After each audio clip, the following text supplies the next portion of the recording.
may pinapagawa sa atin na ECU ng Aerox B1. Ang code niya ay BBP-01. So galing ito sa kasa mga katropa. Ang diagnose ng kasa ay ECU na yung kanyang problema. Kaya nirekomenda tayo ng kasa para gawin yung ECU ng kanyang kliyente o ng kanilang customer para ipagawa dito. So nirekomenda sa atin si boss para ipagawa rito yung kanyang ECU. Ito mga katropa, sariwa pa. Wala pa siyang bakas na pinagtuklapan at hindi pa nagagalaw itong ating ECU.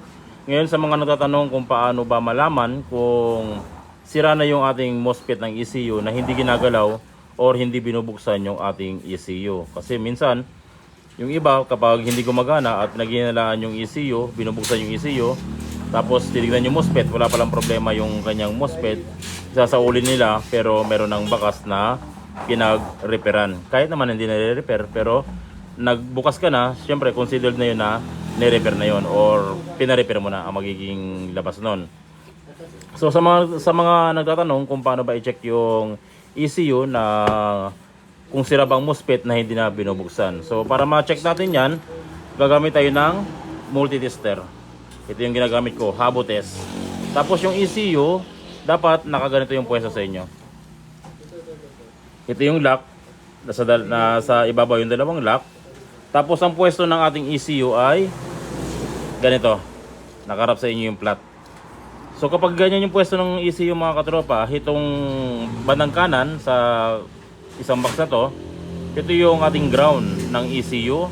At yung tatlo naman dito sa bandang kanan na socket ay ito yung galing mismo ng ating stator.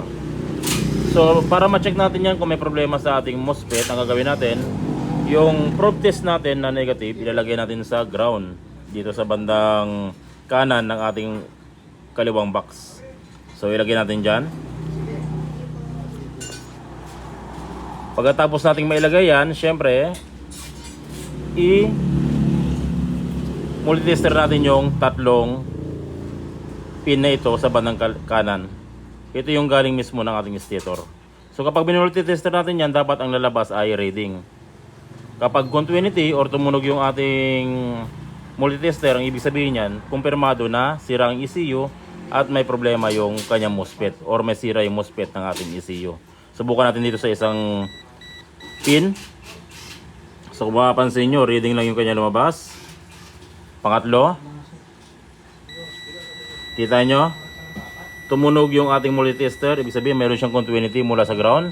Bad yung ating pin number 3, number 2 pala. At pin number 3, reading lang yung kanyang lumabas. So ibig sabihin yung pin number 2 ay continuity at tumunog siya. Ang ibig sabihin yan, may sira talaga yung MOSFET. Pero kapag walang continuity yung ating tatlong pin, ang ibig sabihin nun ay walang sira yung MOSFET natin. Pero itong ECU ni boss, since tumunog yung pin number 2, kumpirmado na sira yung kanyang ECU at may problema yung kanyang MOSFET. So ganoon lang mag-check mga katropa kung paano malaman kung may sira ba yung ating MOSFET ng ECU o wala na hindi binubuksan yung ating ECU.